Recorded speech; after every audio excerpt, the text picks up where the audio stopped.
आज मैं आपको सुनाने जा रही हूँ एक कहानी कम क्रिमिनल केस। एक ऐसा केस जो अभी भी कोर्ट में चल रहा है। एक ऐसा कॉर्पोरेट सेटअप जिसके सरफेस पे सब कुछ प्रोफेशनल, स्ट्रक्चर्ड और सिक्योर लगता था। और सबसे बड़ा सवाल, अगर सब कुछ ऑर्गेनाइज था तो इतने लंबे समय से ये सब कैसे चलता आ रहा है। ये पूरा केस टाटा कंसल्टेंसी सर्विसेज के नासिक बीपीओ यूनिट से जुड़ा हुआ है। कभी कभी अंधेरा जंगल में नहीं होता, कभी कभी वो शमशान में भी नहीं होता।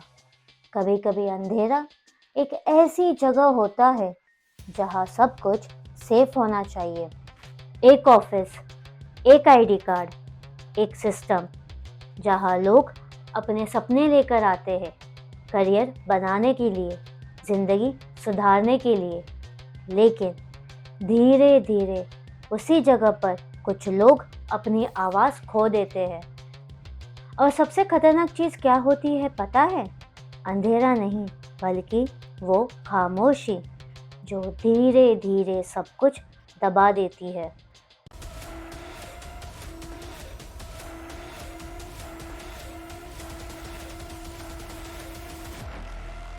Om Namah Shivaya, Namaste and hello, this is Sharvari Mora. Welcome back to my channel. If you like my videos then please like, share and subscribe to my channel and don't forget to click the bell icon. आज मैं आपको सुनाने जा रही हूँ एक कहानी कम criminal case. एक ऐसा केस जो अभी भी कोर्ट में चल रहा है। एक ऐसा केस जिसके ऊपर यूट्यूब पे बहुत सारे वीडियोस है, जिसके ऊपर लोगों ने डिटेल में स्टडी करके वीडियोस बनाया है। कुछ लोगों ने ऊपर से बनाया है, कुछ लोगों ने मॉडरेट तरीके से बनाया है और कुछ लोगों ने सिर्फ एलिगेशंस को पकड़ा है। लेकिन हर वीडियो में कंक्लूजन अलग है, पर्सपेक्टिव अलग है, स्टडी अलग है, लेकिन केस सेम है। और आज के इस वीडियो में मैं सिर्फ और सिर्फ केस पे फोकस करने वाली हूँ। एक ऐसा कॉर्पोरेट सेटअप जिसके सरफेस पे सब कुछ प्रोफेशनल, स्ट्रक्चर्ड और सिक्योर लगता था, लेकिन जब एलिगेशन सामने आए तो एक पैटर्न सामने आया जिसने ना केवल सिर्फ कंपनी पे बल्कि सिस्टम पर सवाल खड़े कर दिए। ये सिर्फ एक आइसोलेटेड इंसिडेंट नहीं है, ये एक ऐसे एनवायरनमेंट की कहानी है जहां कंप्लेंट्स के मुताबिक धीरे धीरे एक पैरेलल सिस्टम डेवलप हो गया था। और सबसे बड़ा सवाल, अगर सब कुछ ऑर्गेनाइज था तो इतने लंबे समय से ये सब कैसे चलता आ रहा है।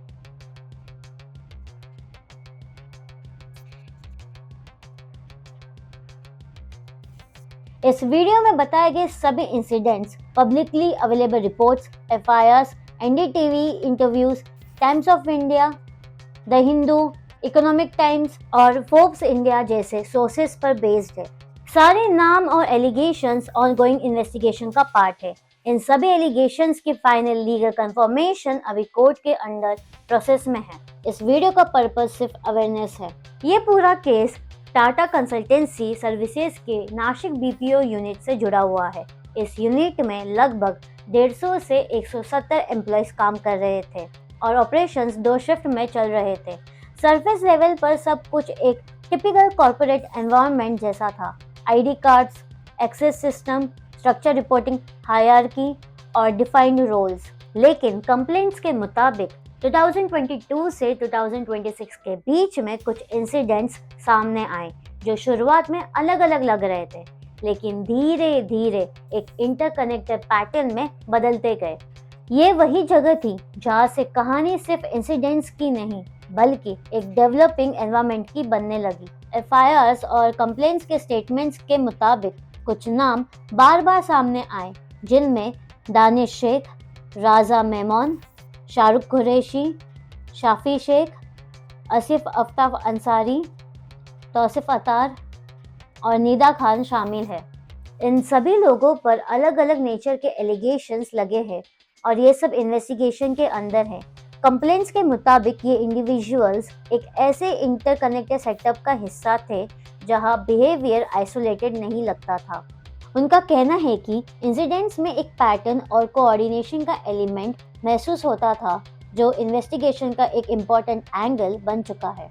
कंप्लेंट्स के मुताबिक सिचुएशन सिर्फ इनअप्रोप्रिएट कमेंट्स तक सीमित नहीं था। उन्होंने क्लेम किया कि कई बार उन्हें टीम लीडर्स के डेस्क पर बुलाया जाता था और उनके साथ वल्गर और ऑब्सीन लैंग्वेज का यूज किया जाता था।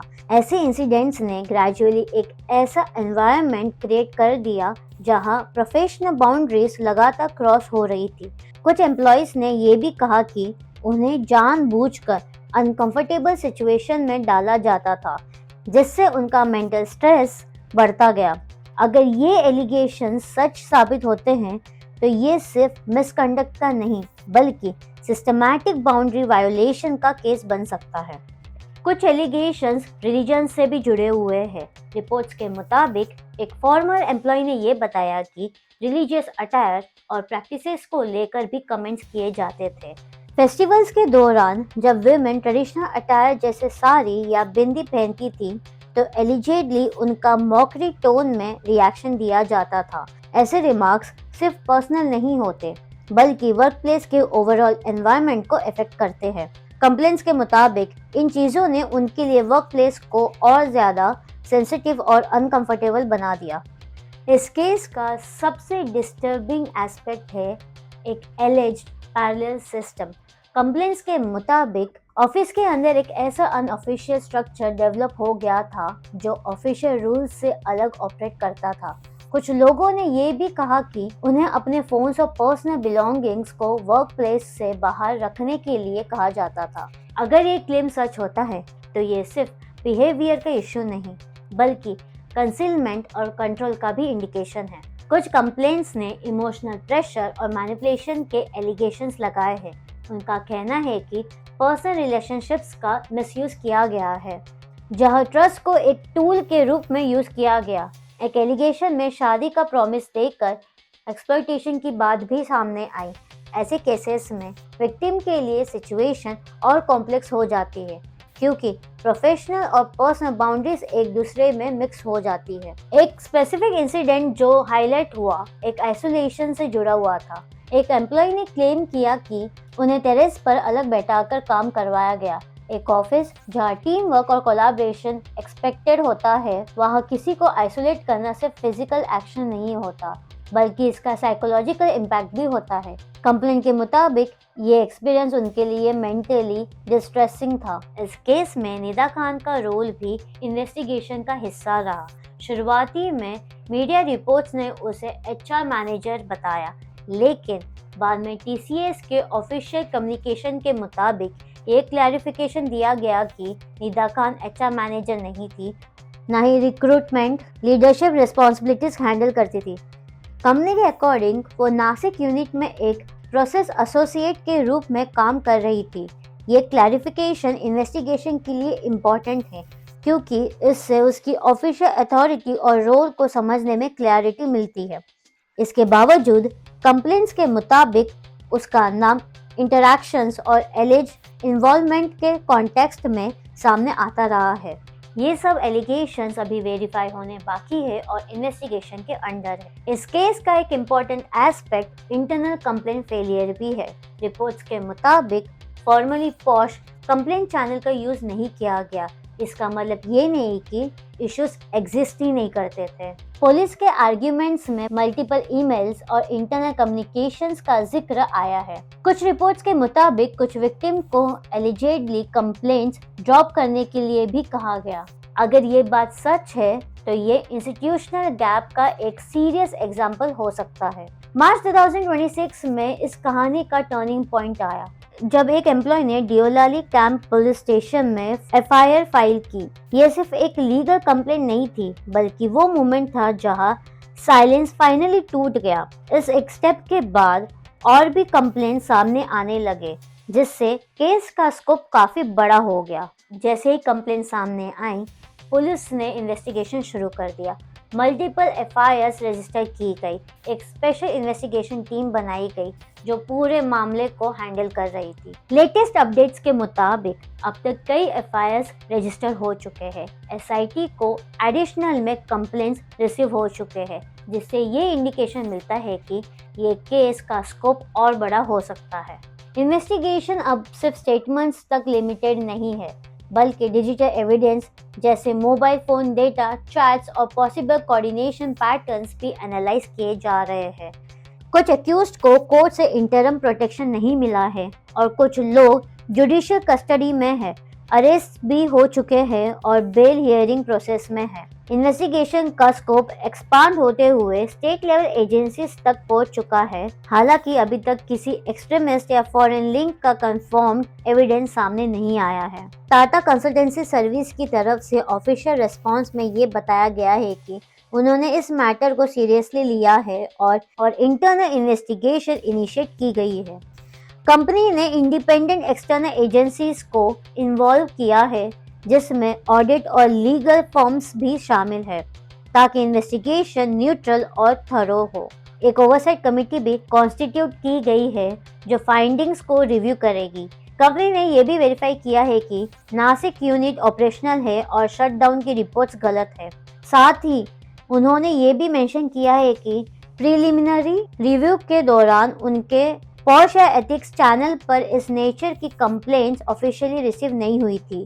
कंपनी ने अपनी जीरो टॉलरेंस पॉलिसी को रीइटरेट किया है और लॉ एनफोर्समेंट एजेंसीज के साथ फुल कोऑपरेशन का एश्योरेंस दिया है। इस केस का करंट स्टेटस ये है कि ये केस अब भी ऑनगोइंग है। Multiple FIRs, SIT investigations, bail hearings और नए डेवलपमेंट्स सामने आ रहे हैं। कोर्ट्स ने कुछ एक्यूज्ड को इंटरिम रिलीफ डिनाई किया है और लीगल प्रोसेस अब भी कंटिन्यू हो रहा है। इस केस के बाद अब भी एक सवाल बाकी है। इनिशियल कंप्लेंट्स को पहले ही एड्रेस किया जाता तो क्या ये सिचुएशन इतनी बड़ी होती? ये सवाल सिर्फ एक केस तक सीमित नहीं है, बल्कि हर वर्क प्लेस के लिए रेलेवेंट है। इस केस से हमें सबसे बड़ा लेसन ये मिलता है कि साइलेंस कभी भी सॉल्यूशन नहीं होता है। अगर वर्क प्लेस में डिस्कम्फर्ट हो तो उसे इग्नोर नहीं करना चाहिए। हर इंसिडेंट को डॉक्यूमेंट करना, अपनी आवाज़ उठाना और अपने लीगल राइट्स को समझना बहुत ज़रूरी है। Sexual harassment of women at work place act के अंदर हर एम्प्लॉय का हक है सेफ वर्किंग एनवायरनमेंट का, और अगर सिस्टम फेल हो तो लॉ के थ्रू प्रोटेक्शन अवेलेबल होता है। सबसे इम्पॉर्टेंट बात यह है कि अगर किसी और के साथ गलत हो रहा हो तो चुप रहना भी एक तरफ से पार्टिसिपेशन बन सकता है। ये केस अभी इन्वेस्टिगेशन के अंडर है और इस केस का डिसीजन कोर्ट लेगा। लेकिन एक बात तो क्लियर हो गया है, कभी कभी अंधेरा जंगल में नहीं होता, वो सिस्टम के बीच में होता है, और जब तक लोग बोलेंगे नहीं तब तक ये अंधेरा बढ़ते रहेगा। If you like my videos then please like, share and subscribe to my channel and don't forget to click the bell icon। मिलते हैं अगले वीडियो में अगले जॉनर के साथ। कीप वॉचिंग कहानी टॉकीज। ओम नमः शिवाय।